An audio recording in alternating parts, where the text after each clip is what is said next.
France 24's Clovis Casali is at the Élysée Palace in Paris, where he's been following all the political action for us this week. Clovis, what is on Macron's agenda today? Who's he meeting with? Well, yes, since Friday, President Emmanuel Macron has been talking to as many political parties and senior figures as possible to try to find an end to this crisis. Today, it's Les Républicains, which is the right-wing party, once a heavyweight here in France when it was led by former President Nicolas Sarkozy.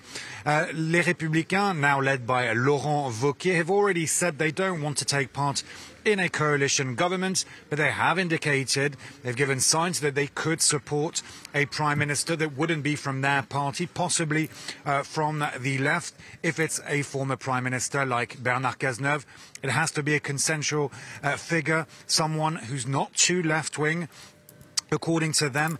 And for Les Républicains, what's important is also to appear as responsible, not show the French people that they're adding fuel to the chaos and that they're giving up on their motto or on their key policies, which is for Les Républicains to reduce deficits, but also reduce immigration. So they're going to be here at the Élysée Palace talking to Emmanuel Macron, negotiating with him and possibly try to bargain, get some points across, try to get some political weight.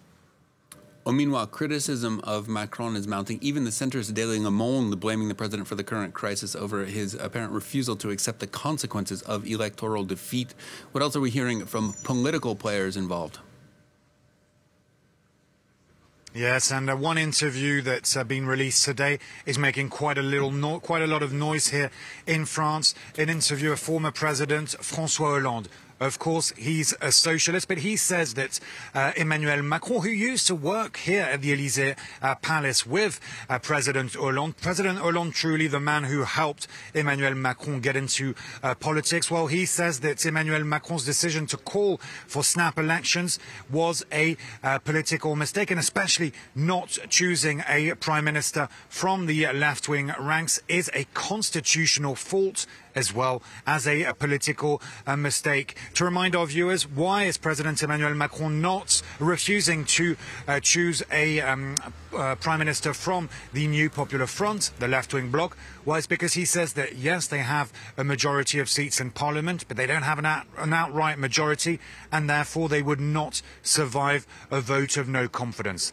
Former President François Hollande says it doesn't matter. He should still choose a left-wing candidate to be Prime Minister of France, even if he or she doesn't survive a vote of no confidence in Parliament. It would be a way to respect the vote of the French people. The left-wing saying that President Macron is currently trying to steal their victory. It's a denial of democracy, and they say that President Emmanuel Macron needs to stop that extremely quickly and urgently needs to pick a new prime minister, as you've understood, from the left. Indeed, and those left-wing parties calling for street protests, indeed, on September 7th to try to push Macron to do so. That's France 24's Clovis Casali live from outside the Élysée Palace for us. We will be keeping a close eye on those political developments here in France.